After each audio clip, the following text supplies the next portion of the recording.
Hello everyone, स्वागत है आप सभी का आपके अपने यूट्यूब चैनल उन्नत क्लासेस में।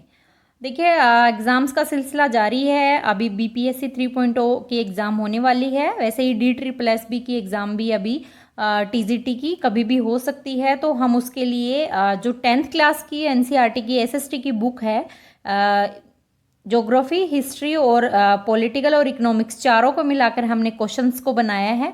तो ये वीडियो अपकमिंग जो भी एग्ज़ाम है टीचर्स के लिए या फिर अन्य एग्ज़ाम्स के लिए, सबके लिए बहुत इंपॉर्टेंट होने वाली है। तो वीडियो को ध्यान से देखिएगा और पूरा ज़रूर देखिएगा, क्योंकि इसमें हमने एनसीईआरटी जो 10th क्लास की एनसीईआरटी है उन सभी एनसीईआरटी को कवर किया है, इससे कुछ क्वेश्चंस को बनाया है।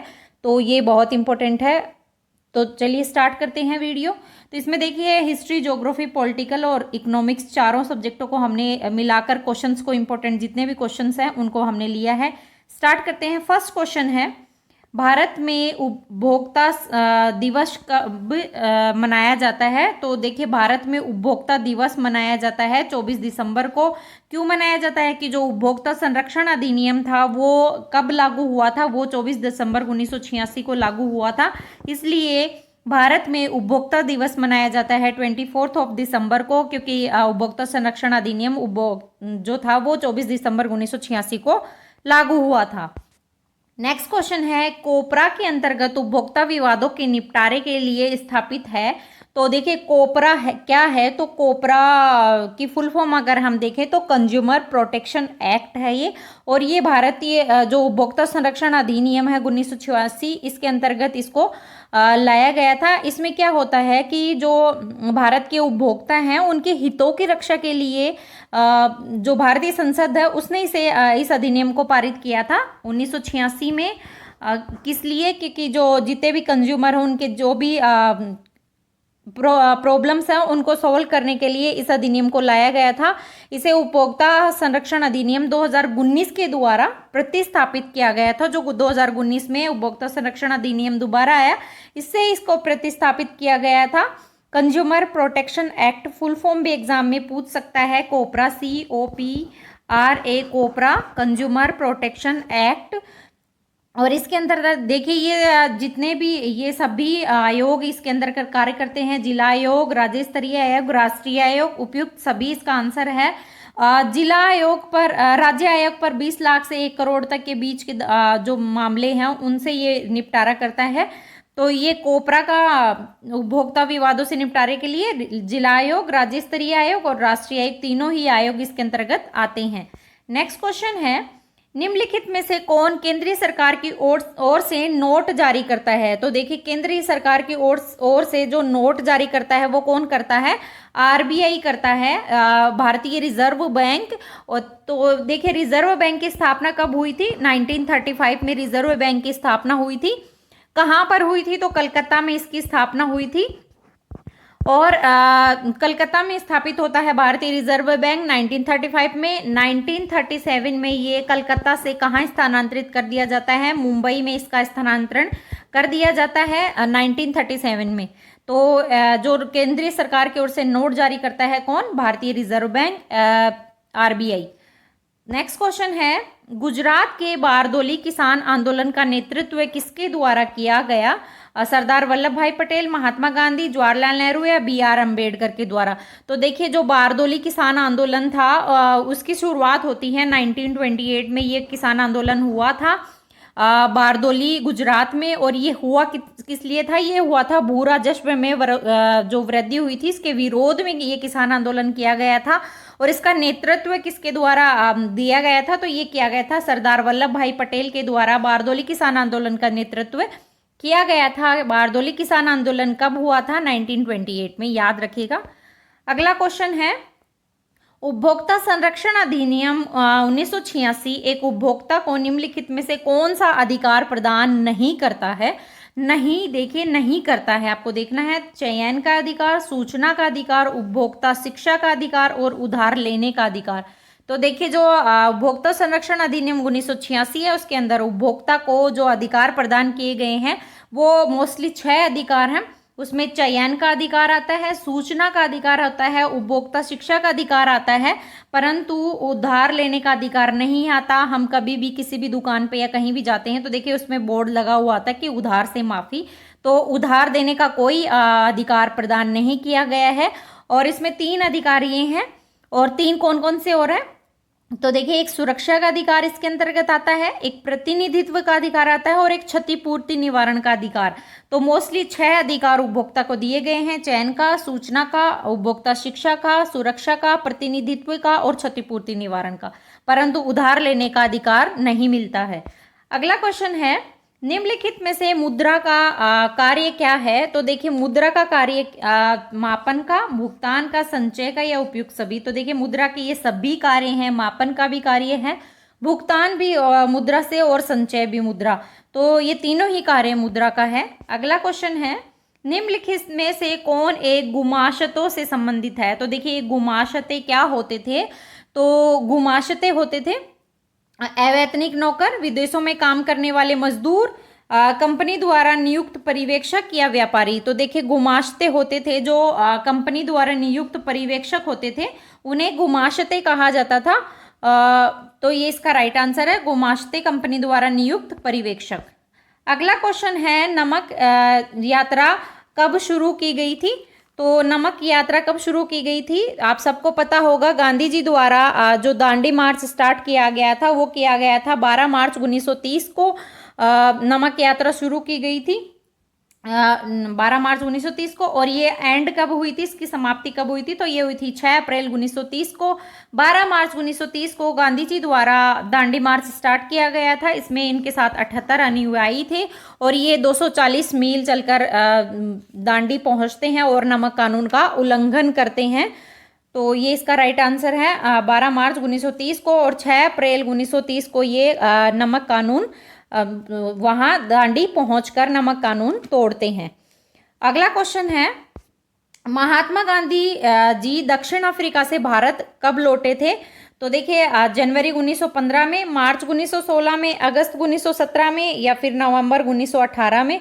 तो महात्मा गांधी जी दक्षिण अफ्रीका से लौटे थे जनवरी 1915 में, और डेट अगर पूछे तो 9 जनवरी 1915 में ये दक्षिण अफ्रीका से भारत लौटे थे। अगला क्वेश्चन है, हिंद स्वराज पुस्तक के लेखक कौन हैं। तो देखिए हिंद स्वराज पुस्तक के लेखक जवाहरलाल नेहरू, नेल्सन मंडेला, महात्मा गांधी या फिर भगत सिंह।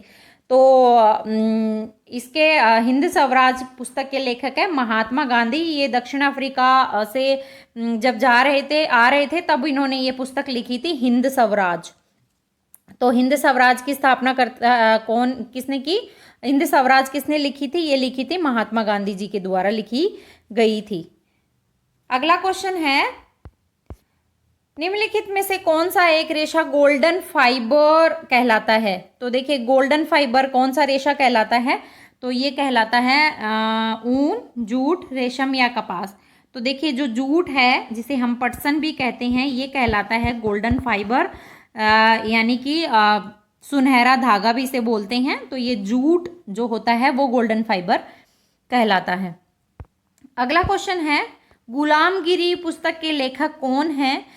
BR अम्बेडकर, महात्मा गांधी, ज्योतिबा राव फूले या गोपाल कृष्ण गोखले। तो गुलामगिरी जो पुस्तक है वो लिखी थी किसने, ज्योतिबा राव फूले के द्वारा लिखी गई बुक थी। और इन्होंने किसके, सत्यशोधक समाज की स्थापना भी किनके द्वारा की जाती है, ज्योतिबा राव फूले के द्वारा सत्यशोधक समाज की स्थापना की गई और गुलामगिरी पुस्तक भी इनके द्वारा लिखी गई।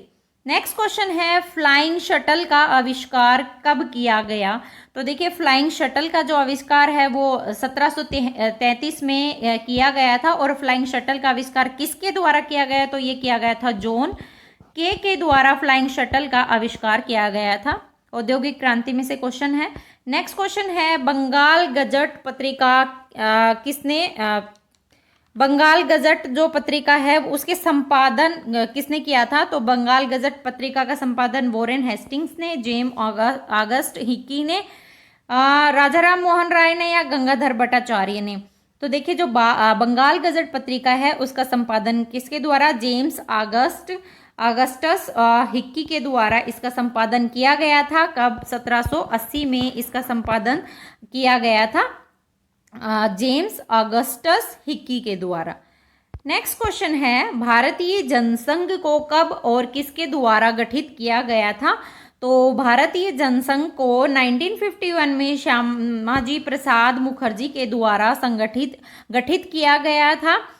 देखिए, जो ये भारतीय जनसंघ है, ये भारतीय जनता पार्टी इसी का ही रूप माना जाता है। तो ये इस भारतीय जनसंघ का ही एक मतलब अपडेटेड वर्जन अगर देखें तो भारतीय जनता पार्टी ही इसका रूप है, और ये 1951 में श्यामाजी प्रसाद मुखर्जी द्वारा इसका गठन किया गया था। अगला क्वेश्चन है, धर्म को कभी भी राजनीति से अलग नहीं किया जा सकता, ये कथन किसका है? तो देखिए, ये कथन है महात्मा गांधी जी का। इसमें धर्म से मतलब कि हिंदू मुस्लिम सिख ईसाई से नहीं मानते हैं। धर्म मतलब सभी को बराबर इक्वेलिटी दी गई है। धर्म से मतलब है कि सभी एक समान है और सभी को राजनीति से मतलब राजनीति में रहना का अधिकार है, किसी को अलग नहीं किया जा सकता। तो ये विचार महात्मा गांधी जी के थे कि धर्म को कभी भी राजनीति से अलग नहीं किया जा सकता। अगला क्वेश्चन है, गांधी इरविन समझौता कब हुआ था? तो देखिए, गांधी इरविन समझौता हुआ था 5 मार्च 1931 को। गांधी जी और इरविन के मध्य एक समझौता होता है जिसे गांधी इरविन समझौता कहते हैं। अगला क्वेश्चन है, विश्वव्यापी आर्थिक मंदी की शुरुआत हुई थी? तो विश्वव्यापी जो आर्थिक मंदी की शुरुआत हुई थी 1929 में इसकी शुरुआत हुई थी विश्वव्यापी आर्थिक मंदी की। अगला क्वेश्चन है, किस देश में एक दलीय शासन व्यवस्था है? भारत, चाइना, अमेरिका या ब्रिटेन? तो देखिए, भारत में तो आप सबको पता है कि भारत में बहुत सारे दल हैं, राष्ट्रीय दल। तो भारत में एक दलीय शासन व्यवस्था तो हो नहीं सकती, ये बहुदलीय शासन व्यवस्था भारत में पाई जाती है। ये भी क्वेश्चन आ सकता है कि भारत में कौन सी शासन व्यवस्था पाई जाती है? तो बहुदलीय शासन व्यवस्था भारत में पाई जाती है, और अमेरिका और ब्रिटेन में द्विदलीय शासन व्यवस्था पाई जाती है, पर चाइना में एक दलीय शासन व्यवस्था पाई जाती है। तो इसका राइट आंसर है चीन। अगला क्वेश्चन है, प्रथम विश्व युद्ध कब से कब तक हुआ? तो देखिए, प्रथम विश्व युद्ध हुआ था 1914 से 1918 तक प्रथम विश्व युद्ध चला था। और ये किन किन के बीच हुआ था? तो ये धुरी राष्ट्र और मित्र राष्ट्रों के बीच ये हुआ था प्रथम विश्व युद्ध। अगर द्वितीय विश्व युद्ध अगर आपसे पूछे तो द्वितीय विश्व युद्ध कब से कब तक हुआ था? सेकेंड वर्ल्ड वॉर हुई थी 1939 से 1945 तक, 38 से 1945 तक द्वितीय विश्व युद्ध चला था, और प्रथम विश्व युद्ध 1914 से 1918 के बीच। अगला क्वेश्चन है, दलित वर्ग एसोसिएशन की स्थापना किसने की थी? महात्मा गांधी, अंबेडकर जी, दादा भाई नौरोजी या जयप्रकाश नारायण? तो देखिए, दलित वर्ग जो एसोसिएशन थी इसकी स्थापना महात्मा गांधी जी के द्वारा की जाती है। अगला क्वेश्चन है, ग्रामीण क्षेत्रों में कर्ज की आवश्यकता मुख्यतः किस लिए होती है? आवास के लिए, फसल उद्योगों के लिए, विदेशी यात्रा के लिए, पारिवारिक आय के लिए? तो देखिए, ग्रामीण क्षेत्रों में जो कर्ज होता है वो किसके लिए उन्हें जरूरी होता है? तो ये फसल उद्योगों के लिए उन्हें आवश्यक होता है। तो इसका राइट आंसर है ऑप्शन नंबर बी। अगला क्वेश्चन है, रोलेक्ट एक्ट कब पारित हुआ था? तो रोलेक्ट एक्ट पारित हुआ था 1919 में, 1919 में रोलेक्ट एक्ट पारित हुआ था। और ये किसकी अध्यक्षता में? सर सिडनी रोलेक्ट की अध्यक्षता में ये एक्ट आया था। ये एक्ट को भारतीयों ने क्या नाम कहकर पुकारा था? तो इसे काला कानून कहकर पुकारा गया था, काला कानून। इसके अंतर्गत क्या था कि किसी भी व्यक्ति को बिना कुछ अपराध के ही उन्हें जेल में बंद कर दिया जाता था, और उन्हें ना कोई अपील दलील की भी उन्हें छूट नहीं थी। तो इसे काला कानून कहकर लोगों ने पुकारा था, और नारे दिए थे Simon go back go back. तो ये 1919 में रोलेक्ट एक्ट पारित हुआ था। अगला क्वेश्चन है, निम्नलिखित में से कौन सा एक क्षेत्रीय दल नहीं है? देखिए, क्षेत्रीय दल पूछा है, तो क्षेत्रीय दल कौन सा नहीं है? तो आम आदमी पार्टी, द्रविड़ मुन्नेत्र कड़गम, ऑल इंडिया फॉरवर्ड ब्लॉक या ऑल इंडिया तृणमूल कांग्रेस? तो क्षेत्रीय दल पूछा है, तो आम आदमी पार्टी क्षेत्रीय दल नहीं है, ये एक राष्ट्रीय दल है आम आदमी पार्टी। बाकी ये सभी क्षेत्रीय दल हैं। तो अगर वर्तमान में कुल राष्ट्रीय दल पूछे तो टोटल 6 राष्ट्रीय दल हैं। आम आदमी पार्टी भी एक राष्ट्रीय दल है।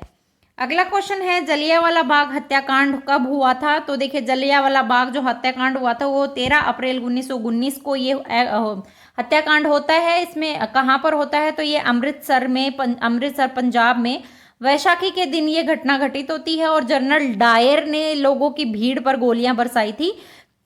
लोगों को पता नहीं था कि मार्शल लॉ लागू है, पर वहाँ भीड़ इकट्ठी हुई और जनरल डायर ने जो स्टेडियम था वो चारों तरफ से उसके गेट बंद कर दिए और लोगों पर अंधाधुंध गोलियां बरसाई। तो ये घटना घटित हुई थी वैशाखी के दिन 13 अप्रैल 1919 को पंजाब के अमृतसर में। अगला क्वेश्चन है, भारत की इलेक्ट्रॉनिक राजधानी के रूप में जाना जाता है अहमदाबाद, जयपुर, बेंगलुरु या दिल्ली। तो देखिए बेंगलुरु को भारत की इलेक्ट्रॉनिक राजनीति के रूप में जाना जाता है। इसे सिलिकॉन वैली भी बोलते हैं और आईटी राजधानी भी इसे बोलते हैं। तो बेंगलुरु इसका राइट आंसर है। अगला क्वेश्चन है, निम्नलिखित में से कौन सा कृषि आधारित उद्योग नहीं है? सीमेंट उद्योग, कपास उद्योग, चीनी उद्योग या रबर उद्योग। तो देखिए इसका राइट आंसर होगा सीमेंट उद्योग, कृषि से आधारित। इसका कृषि से कोई लेना देना नहीं है। कपास कृषि आधारित है, चीनी भी गन्ने से बनती है और रबड़ भी पेड़ों से आता है। तो ये सभी कृषि आधारित उद्योग हैं, परंतु सीमेंट उद्योग अगर पूछे तो ये खनिज आधारित उद्योग है, ना कि कृषि आधारित उद्योग। तो इस राइट आंसर है सीमेंट उद्योग। अगला क्वेश्चन है, इनमें से कौन बहुजन समाज पार्टी के संस्थापक हैं? तो देखिए ममता बनर्जी, कांशीराम, मुलायम सिंह यादव या भजन लाल। तो देखिए जो बहुजन समाज पार्टी बसपा है, इसकी स्थापना कब होती है? तो बसपा की स्थापना अगर पूछे तो 1984 में इसकी स्थापना होती है और ये कांशीराम द्वारा इसकी स्थापना की गई थी बहुजन समाज पार्टी की। अगला क्वेश्चन है, असहयोग आंदोलन को कांग्रेस की स्वीकृति कब प्राप्त हुई थी? तो देखिए असहयोग जो आंदोलन था उसको 1920 का जो नागपुर अधिवेशन था ना, दिसंबर 1920 का, उसमें इसे स्वीकृति प्रदान की गई थी असहयोग आंदोलन को। और असहयोग आंदोलन की शुरुआत अगर पूछे तो ये हुई थी जनवरी 1921 में इसकी शुरुआत होती है, क्योंकि दिसंबर 1920 में तो इसे स्वीकृति ही मिली थी। तो असहयोग खिलाफत आंदोलन की अगर शुरुआत पूछे तो जनवरी 1921 में इसकी शुरुआत होती है। तो अगर असहयोग आंदोलन का विचार अगर पूछे कहाँ से मिला, तो ये देखिए गांधी जी को इसका विचार जो गांधी जी ने हिंद स्वराज पुस्तक लिखी थी ना, हिंद स्वराज बुक में महात्मा गांधी द्वारा जो लिखी गई थी, कब लिखी थी? 1909 में गांधी जी द्वारा ये पुस्तक लिखी गई थी। उसमें असहयोग आंदोलन का जो विचार था वो इस बुक से मिलता है, हिंद स्वराज से, महात्मा गांधी जी द्वारा लिखी गई 1909 में। अगला क्वेश्चन है, वंदे मातरम गीत किसके द्वारा रचित है? बंकिम चंद्र चट्टोपाध्याय के द्वारा, रविंद्रनाथ टैगोर द्वारा, शरद चंद्र चटर्जी या नटाशा शास्त्री द्वारा। तो देखिए जो वंदे मातरम गीत है वो अगर रचित पूछे तो वो है बंकिम चंद्र चट्टोपाध्याय द्वारा ये गीत लिखा गया था। कहाँ? आनंद मठ जो इनका उपन्यास है उसमें इसकी झलक दिखती है बंकिम चंद्र चट्टोपाध्याय द्वारा। अगला क्वेश्चन है, निम्नलिखित में से कौन सा उद्योग चूना पत्थर को कच्चे माल के रूप में प्रयोग करता है? तो जो लाइमस्टोन है उसको कच्चे माल के रूप में कौन सा उद्योग माल को प्रयोग में लेता है? तो एल्यूमिनियम बॉक्साइट उद्योग, एल्यूमिनियम मतलब बॉक्साइट, और सीमेंट किससे सीमेंट और देखिए एल्यूमिनियम बनता है बॉक्साइट, इसमें कच्चा माल अगर पूछे तो बॉक्साइट। चीनी में कच्चा माल पूछे तो गन्ना है, वही पटसन में कच्चा माल पूछे तो जूट है। पर जो सीमेंट उद्योग है उसमें कच्चा माल क्या है? सीमेंट का कच्चा माल, चूना पत्थर से सीमेंट बनाई जाती है। तो इसमें कच्चे माल के रूप में चूना पत्थर में किसमें? सीमेंट में प्रयोग में लिया जाता है। अगला क्वेश्चन है, स्पिनिंग जेनी का आविष्कार किसके द्वारा किया गया? तो देखिए स्पिनिंग जेनी है उसका आविष्कार किया गया था जेम्स हारग्रीव्स के द्वारा। कब किया गया था? 1764 में स्पिनिंग जेनी का आविष्कार किसके द्वारा? जेम्स हारग्रीव्स के द्वारा किया गया था। जॉन के द्वारा फ्लाइंग शटल का आविष्कार किया गया था कब? 1733 में। तो ये दोनों ही इंपॉर्टेंट है। अगला क्वेश्चन है, भारत में सबसे पहला सीमेंट उद्योग कारखाना कहाँ लगाया गया था? तो देखिए भारत में जो सबसे पहला सीमेंट उद्योग कारखाना लगा था वो लगा था चेन्नई में। कब लगा था? 1904 में ये चेन्नई में भारत का सबसे पहला सीमेंट उद्योग कारखाना लगा था। अगर राजस्थान में पूछे सबसे पहला सीमेंट उद्योग कारखाना तो वो लगा था लाखेरी बूंदी में, सबसे पहला सीमेंट उद्योग कारखाना राजस्थान का भारत में। अगला क्वेश्चन है, 1 करोड़ से 10 करोड़ तक की राशि से संबंधित विवादों की सुनवाई किस आयोग द्वारा की जाती है? ग्राम आयोग, जिला आयोग, राज्य आयोग या राष्ट्रीय आयोग? तो देखिए जो 1 करोड़ 1 करोड़ से 1 करोड़ तक की राशि का अगर पूछे तो इनसे संबंधित जितने भी विवाद हैं उनका निपटारा करता है जिला आयोग। राज्य आयोग करता है 1 करोड़ से लेकर के 10 करोड़ तक की राशि का। 1 करोड़ से 10 करोड़ तक की राशि का कौन करता है? राज्य आयोग। तो इसका राइट आंसर होगा सी, राज्य आयोग। राष्ट्रीय आयोग पूछे तो ये 10 करोड़ से जो अधिक राशि है उससे संबंधित विवाद है उनकी सुनवाई कौन करता है? राष्ट्रीय आयोग। तो इसका राइट आंसर है राज्य आयोग 1 करोड़ से 10 करोड़ तक की राशि का संबंधित विवादों का निपटारा करता है। अगला क्वेश्चन है, भारत में नई आर्थिक नीति कब लागू की गई थी? तो देखिए, भारत में जो नई आर्थिक नीति थी वो लागू की थी 1991 में। 1991 में नई आर्थिक नीति लागू की गई और इस समय जो प्रधानमंत्री थे वो नरसिम्हा राव थे और मनमोहन सिंह क्या थे? वित्त मंत्री थे। मनमोहन सिंह वित्त मंत्री इस समय कब? 1991 में, जब भारत की नई आर्थिक नीति लागू की गई थी। अगला क्वेश्चन है, भारतीय राष्ट्रीय कांग्रेस की स्थापना कब हुई थी? 1885 में भारतीय राष्ट्रीय कांग्रेस की स्थापना की गई थी। अगर डेट भी पूछे तो कब? 28 दिसंबर 1885 को भारतीय राष्ट्रीय कांग्रेस की स्थापना की गई थी। कहाँ की गई थी? तो ये की गई थी मुंबई के गोकुलदास तेजपाल संस्कृत महाविद्यालय में इसकी स्थापना की गई थी। और अगर इसका चुनाव चिन्ह पूछे तो हाथ का पंजा इसका चुनाव चिन्ह है। और भारतीय राष्ट्रीय जो कांग्रेस है INC, इंडियन नेशनल कांग्रेस, तो ये एक राष्ट्रीय दल है। तो ये इसका राइट आंसर है 28 दिसंबर 1885 को। अगला क्वेश्चन है, GDP का अर्थ क्या होता है? इकोनॉमिक्स का क्वेश्चन है। GDP का मतलब होता है सकल घरेलू उत्पाद।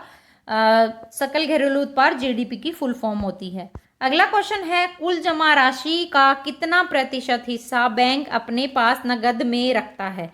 तो देखिए, बैंक के पास हम पैसे जमा कराते हैं तो बैंक में 15% जो हिस्सा है वो नगद के रूप में बैंक अपने पास रखता है।